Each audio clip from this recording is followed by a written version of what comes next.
Assalamualaikum warahmatullahi wabarakatuh. Pada pertemuan kali ini, saya akan menjelaskan mengenai akuntansi manajemen Islam bab 14 di mata kuliah akuntansi manajemen dengan dosen pengampu Dr. Gustian Juanda. Sebelumnya, perkenalkan nama saya Rifani Septia Anggari dari kelas MN21E dengan NIM 2021008068. Untuk mempersingkat waktu, langsung saja kita bahas. Yang pertama ada pendahuluan. Perkembangan akuntansi Islam tidak terlepas dari perkembangan akuntansi manajemen konvensional. Dasar penerapannya sudah ada sejak Al-Quran diturunkan. Tetapi kajian Islam lebih ditekankan pada aspek ibadah mahdhah dan berdampak ketertinggalan ilmu umum. Selanjutnya ada dasar penerapan akuntansi manajemen Islam. Beberapa ayat Al-Quran yang dapat dijadikan pedoman akuntansi manajemen Islam antara lain, yang pertama, surat Al-Baqarah ayat 282 yang berbunyi, A'udzu billahi minasyaitonir rajim. Bismillahirrahmanirrahim.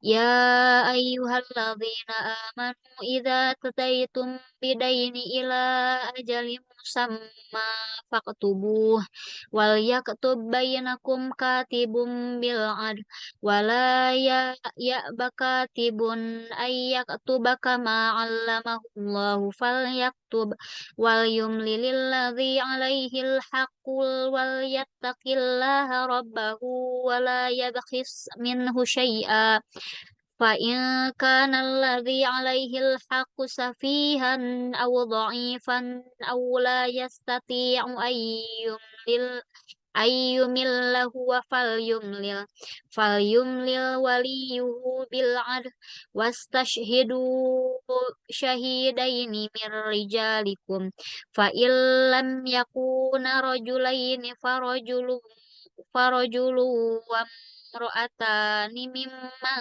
ترضون من الشهداء أن تضل كبيرا إلى أجله ذلكم أقسط عند الله وأقوم للشهادة وأدنى ألا ترتابوا إلا أن تكون تجارة حاضرة تديرونها بينكم فليس عليكم جناح ألا تكتبوها وأشهدوا إذا تبايعتم ولا يضار كاتب ولا شهيد وإن تفعلوا فإنه فسوق بكم واتقوا الله ويعلمكم الله والله بكل شيء عليم. Artinya, wahai orang-orang yang beriman, apabila kamu melakukan utang piutang untuk waktu yang ditentukan, hendaklah kamu menuliskannya. Dan hendaklah seorang penulis di antara kamu menuliskannya dengan benar.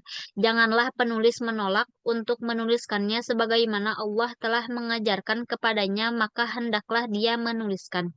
Dan hendaklah orang yang berutang itu mendiktekan dan hendaklah dia bertakwa kepada Allah Tuhannya dan janganlah dia mengurangi sedikit pun daripadanya.